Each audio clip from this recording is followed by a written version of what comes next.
Hello guys, j'espère que vous allez bien.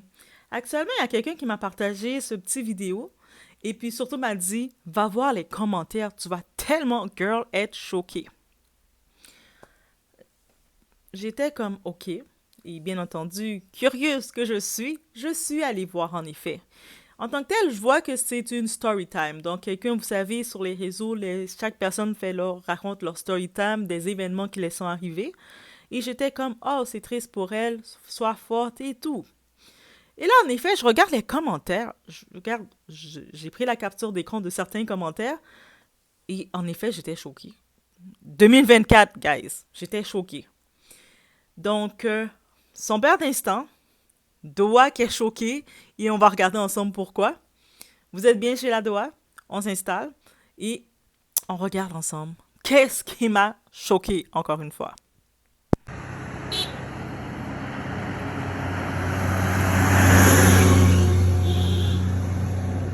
Ok, c'est bon, allez. Basically saying, you can't have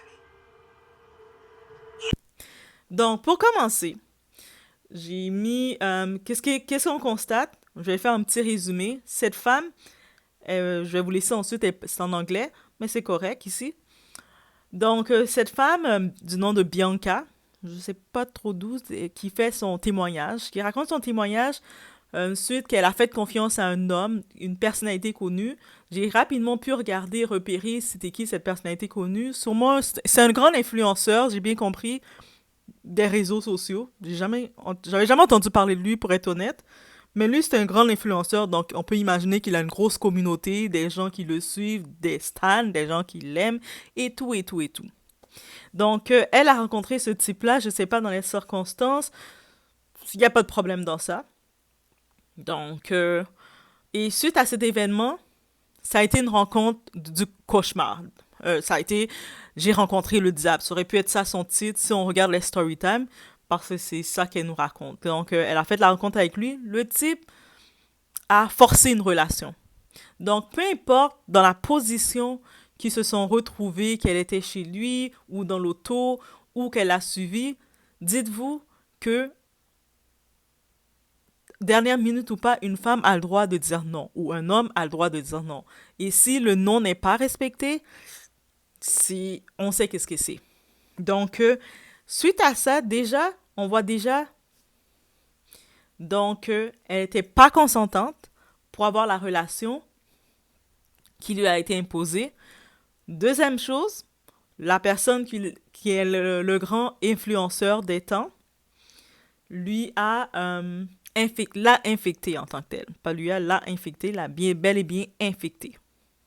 Donc, deux choses contre cette dame-là qui lui vient. Et là, cette dame-là, elle s'est mis devant sa caméra, elle est, elle en parle. Elle parle de son traumatisme, de son histoire, qui peut servir. Là, elle est déjà infectée, on comprend. Elle a fait ses tests. Elle est infectée, donc elle fait son témoignage qui peut servir à aider quelqu'un d'autre, qui peut servir à nous rappeler d'être prudent, qui peut servir à nous rappeler que de ne pas faire confiance aux gens aussi facilement et que la personne soit un grand influenceur ou pas, on doit rester sur nos gardes, on doit être prudent, que ce soit la maladie ne se contrôle pas, que ce soit même dans le dating, peut-être c'était en phase dating ou pas, mais on peut pas non plus se livrer à la personne. On doit être dans des lieux publics, on doit faire attention, on doit faire attention à tout ça, on doit faire attention parce que le monde est méchant. Il y a plein de choses que ça peut nous rappeler, donc l'abstinence, plein de choses que ça peut nous rappeler. Et moi, je dis aussi d'être consciente que qu'est-ce que aussi ça peut nous rappeler? La maladie existe. Je sais, beaucoup de personnes face à ça, ils vont dire, ah ben de toute façon, il y a les médicaments que le monde peut prendre. Ou aussi à être vigilant. En tant que telle, c'est ça qu'elle fait. Elle donne toutes ces pratiques-là et en même temps, c'est sûrement, si elle suit une thérapie ou quoi que ce soit, elle a décidé de s'exprimer, de partager le tout. Jusque-là, c'est correct, n'est-ce pas? Je vais vous laisser maintenant écouter son témoignage. Ça va être un petit peu en fast mode parce que vous savez, vous allez pouvoir voir son témoignage à elle. prendre sa version, que vous aimez ou pas. Peut-être vous avez reconnu ce grand influenceur qui a eu cette expérience avec elle. Peut-être que vous allez vouloir défendre cet influenceur parce que j'ai pu comprendre que cet influenceur n'est plus de ce monde. Donc, il est décédé maintenant. Donc, j'ai pu voir des vidéos de Rest in Peace, paix à toi, t'étais un homme merveilleux, t'étais mon héros. Bref, j'ai vu les commentaires face à lui, donc on peut comprendre que il avait un grand impact pour sa communauté, pour ses fans, le monde qui l'aime. C'est sûr qu'il a du monde qui l'aime. Et je vous laisse aller sur ce. They're like, how do we get this girl home? The best thing would have been to call me an Uber or a Lyft, but I don't know if they wanted to spend money on me or if they were broke. I'm not sure. They didn't feel like I was worth spending $1 on or $50 on an Uber or Lyft. So they decided that they were going to be the ones to take me home, or he decided that he was going to be the ones to take me home. And I see that he was the one that decided to take me home because while we were on our way home, like his friends were like suggesting to leave me on the side of the road. And King Face was like, nah. Every single time he would ask me for my address, I would be like, suck my. I remember that. And I'm about it out because you're like, what was wrong with me? Like, what the heck? What was wrong with me? I guess he drops off everyone he needs to drop off. And then I'm in the car with him. I don't know what happened in the car, but I do know that he's gonna take me home. He didn't have a home to take me to anyway. We go to his place, and when I tell you that when we're entering his place, because you had to go through like, it was like a side door. I don't know why we couldn't go through the front door. He was moving anyway. When I was taking my steps to go into that place, I felt shadows just like closing in on me as I walked through the valleys of the shadows of death. Everything got pitch black. And I don't mean in a way of like blacking out. Maybe I was blacking out of consciousness, but I'm telling you, it felt like death itself was like had consumed me. I thought I was going to die and I couldn't stop it. I couldn't stop what was about to happen. I enter and I don't remember much when I'm inside. It smells like dog piss. Like it literally felt like a trap house. Like someone was like squatting there. But anyway, it smelled like mad dog piss. He had 2 dogs. That's basically all I remember.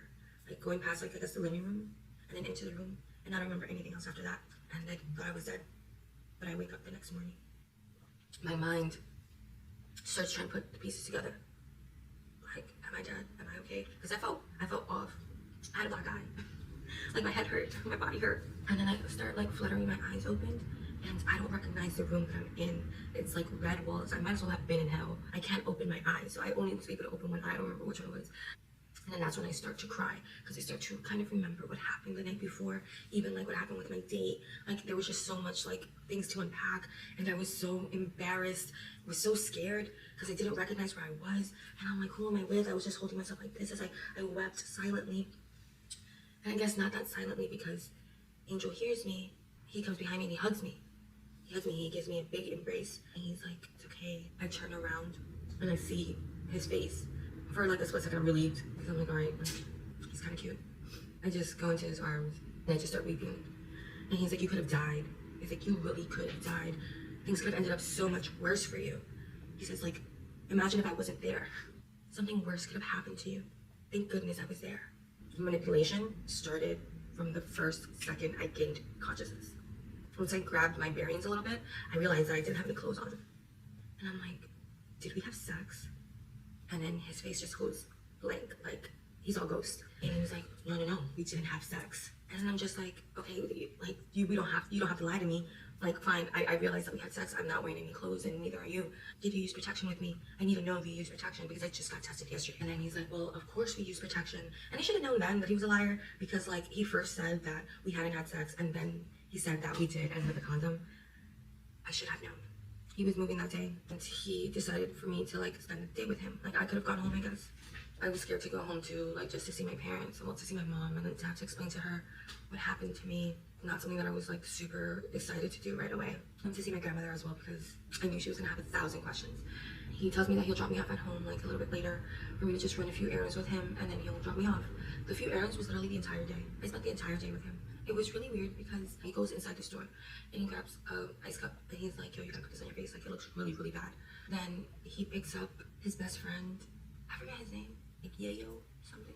He talks to Flip and he's like, yo, you still with Shorty? Like that's crazy. Yo, last night was crazy. I just like was so crying like here and there, like just like thinking about my face, how I'm not gonna be able to go to work for like at the very least a week. I was annoyed and I was in pain. It hurt so bad. My head was pounding. As we would drive, he would grab my hand and just hold my hand. If you had never been around this person, just by like his videos, like if you see his videos, he has like a pretty strong personality. And that was something that I noticed right away, that he was not soft. Like I felt like my will was bending towards, like that I had to submit towards. That's actually something that we talked about, because I know a lot of you people on here be like, oh yeah, that I probably just slept with him because I knew who he was. I didn't know who he was. I was dancing in the club. I didn't care about no politics, let alone a black Republican. And in fact, he told me there was a lot of people that hated him. And for very good reason, now that I know what I know. Donc, là maintenant, guys, c'est là la partie qui m'a choquée. Je regardais comme ça les commentaires pour essayer de regarder si dans les commentaires j'ai pu voir c'était qui cet influenceur. Parce qu'avant, en regardant le témoignage comme ça, le clip passait, j'ai vu l'histoire était triste, j'allais pour mettre des petits cœurs pour lui dire force à toi. Et là, j'ai scroll les commentaires, j'ai descendu pour regarder les commentaires et j'ai été choquée des commentaires qui venaient autant de femmes que d'hommes. Il juste précisé, autant de femmes que d'hommes. J'imagine que ces personnes-là sont sont rendues insensibles à la douleur ou à la peine d'un autre. Ou ces gens-là, ils sont peut-être juste fans de leur influenceur. Et en étant fans de leur influenceur, ils se sont dit, je ne crois pas qu'est-ce qu'elle dit. Ou même si ça aurait été vrai, le fait que j'aime cette personne-là, c'est mon objet de désir, je vais défendre à tout prix. En oubliant que à quoi bon faire ça? C'est encore une fois, ça vient avec la culture du stan culture, la culture du fan déséquilibré. Et puis, les commentaires que je voyais, quasiment le monde disait « Ah, mais aussi c'est ta faute, tu voulais sortir avec un homme riche et tout. » J'étais comme « Ok. Ok. » Donc là, c'est accusation directe comme ça. Ok. Je voyais d'autres commentaires qui disaient « Mais c'est toi aussi, qui t'a dit de suivre le gars? » Ok. Ou « Mais t'aurais pu aller... tu sais, tu devais aller à l'hôpital et puis régler tout ça, là. Dès que c'est arrivé, tu devais y aller. » Et j'en passe. Et plus je regardais les commentaires, j'étais juste... Mais non. Il y a vraiment le monde, c'est-à-dire que ces fans-là, parce que c'est sûr, ça doit être les fans de l'influenceur qui viennent dans le témoignage se verser comme ça. C'est comme, OK, si t'es fan de l'influenceur, t'as le droit. Va dans les autres vidéos de l'influenceur pour dire des rest in peace à ton influenceur. Va faire ça. Rest in peace, influenceur, t'étais mon héros. Tout ce que t'as fait, c'était une bénédiction dans ma vie. Va écrire ça sur ces pages de rest in peace, ces vidéos de rest in peace, ces vidéos d'hommage. Crée même des vidéos d'hommage, des vidéos de mémoire pour ton influenceur que t'aimes ta vie, que t'aimes, qui n'est plus de ce monde. Mais que tu viens de souiller comme ça, t'afficher comme ça, en exposant, guys, de la sorte un témoignage d'une personne qui a vécu quelque chose d'aussi tragique. Mais... Et puis en disant des commentaires que c'est juste méchant et ça fait même pas de sens. J'étais comme juste... OK. C'est ça. Quand je vous dis c'est vraiment rendu là, quand je vous dis que les fanatiques sont déséquilibrés, là, mais c'est ça. Et puis, je suis sûre qu'ils se rendent même pas compte que c'est pas normal. Donc, ça veut dire que quelqu'un fait un témoignage, parle qu'on l'a forcé, qu'il est infecté, et commence à se vider le cœur, et « Ah, mais là, tu mens. » OK. Tu peux comprendre que ton influenceur... Et en plus, on parle d'un niveau d'un influenceur, si j'ai bien compris. On parle même pas que c'est un chanteur ou c'est un rappeur et quoi que ce soit. C'est-à-dire, un fan déséquilibré comme ça, lui, là, quand il a l'objet de son désir, c'est son Dieu dans ta vie. C'est pour ça qu'on dit il ne faut pas idolâtrer. C'est pour ça que c'est écrit, c'est un péché d'idolâtrer. Parce que quand tu es dans l'idolâtrie comme ça, tu perds l'équilibre, tu perds ton sens. Et c'est la preuve. Et j'étais tellement choquée, guys. Je me suis dit, attendez, est-ce que c'est normal? Et puis, je sais que oui, vous allez dire, mais c'est normal, oui, c'est normal de défendre qu'est-ce qu'on aime. Donc vous, quelqu'un qui fait un témoignage pour parler d'un mal qu'elle a vécu, un cauchemar qu'elle a vécu, puis dans les commentaires, il y a des gens qui sont là pour vouloir défendre leur objet de désir, alors qu'on sait que, influenceur ou pas, populaire ou pas, célébrité ou pas, le monde ne sont pas gentils. C'est pas tout le monde qui est gentil que oui, ils peuvent avoir fait des erreurs ou ils continuent de faire des erreurs. Donc, si quelqu'un vient s'exprimer, puis vous êtes là en train d'écraser le moral de la personne. Et puis, imaginez là, dans le cas, pendant que le monde, ceux qui commentent, ils écrivent ça là. On va juste aller et situer. Toi, tu es là, tu es en train de défendre ton influenceur, ta personnalité comme ça, pour t'attaquer à la personne qui est en train qui est en train de te bouleverser parce que toi, t'aimes ton influenceur, t'aimes ta personne. Et là, maintenant, regarde le tout. T'as peut-être une petite sœur, un petit frère, une petite cousine, t'as peut-être ton petit voisin, t'as même peut-être ton enfant. Il passe comme ça, il passe comme ça et puis il te reconnaît. Il voit tous les commentaires que tu écris comme ça face à quelqu'un qui parle de son cauchemar. Et puis ce petit-là qui te regarde, ton enfant même qui voit tes commentaires passer, il est victime de ça. Et puis il voit comment toi tu penses. T'as beau dire à ton enfant, mais c'est différent pour toi. Si toi t'es victime, viens m'en parler. Puis il te voit comment tu agis. Il voit tes commentaires qui passent. Parce que les commentaires, ils restent, guys. Même si vous dites, ah, j'ai juste défendu parce que je voulais défendre mon influenceur. Mais là, maintenant, t'as quelqu'un que t'aimes beaucoup, qui est victime de ça et tes commentaires, ils regardent comme ça aussi. Ils sont en train de regarder les réseaux, ils tombent sur le témoignage. Et puis, ils voient ton commentaire. Et puis, ils voient comment t'es méchante. Ils voient la méchanceté que t'as pour écraser l'autre personne qui est capable de s'ouvrir. Est-ce que vous pensez que cette personne-là va venir se confier à vous? Après, quand vous allez voir quelqu'un de votre proche va peut-être aller et commettre l'irréparable, vous allez vous dire, mais là, pourquoi elle n'a pas parlé? J'étais disposée. Disposée à quel point? Elle a vu comment vous réfléchissez. Et puis même si vous dites, mais non, c'est différent, on la doit, parce que ça, c'est en ligne.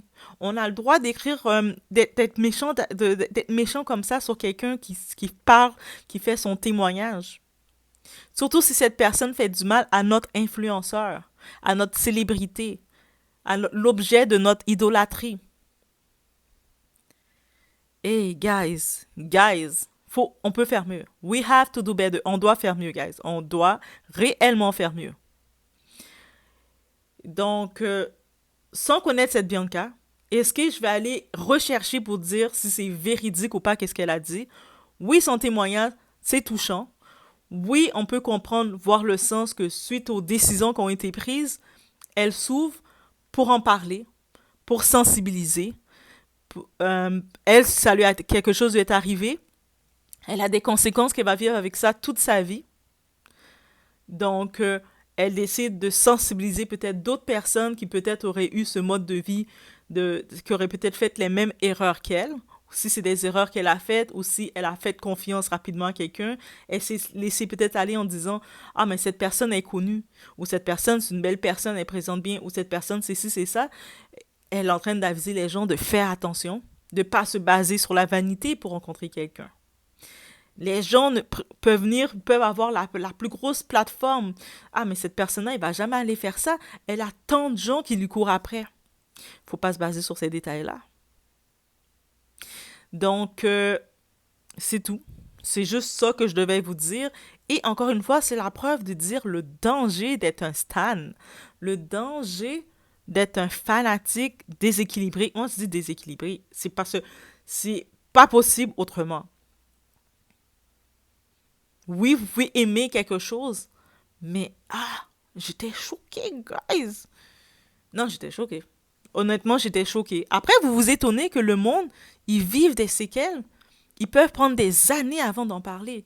Parce que déjà, quand ils arrivent, ils doivent dénoncer la personne, revivre leur choc nerveux, leur traumatisme, doivent réexpliquer, expliquer à nouveau parce que ils doivent réexpliquer. En plus de ça, si on comprend bien, en plus de ça, elle a été infectée. Donc, elle doit accepter sa nouvelle condition ou sa condition suite à ça. En plus de ça, son entourage, elle doit regarder l'approche de son entourage. Et en plus de ça, l'approche des inconnus sur le net, les inconnus comme ça, qui viennent encore la critiquer, la bâcher, parce que pour eux, ils veulent défendre l'objet de leur désir. Oui, on doit faire mieux, guys. On doit faire mieux. 2024, on doit faire mieux. On est le nouveau mois de l'année. On doit faire mieux et on peut faire mieux. Je vous laisse sur ce. Bonne réflexion.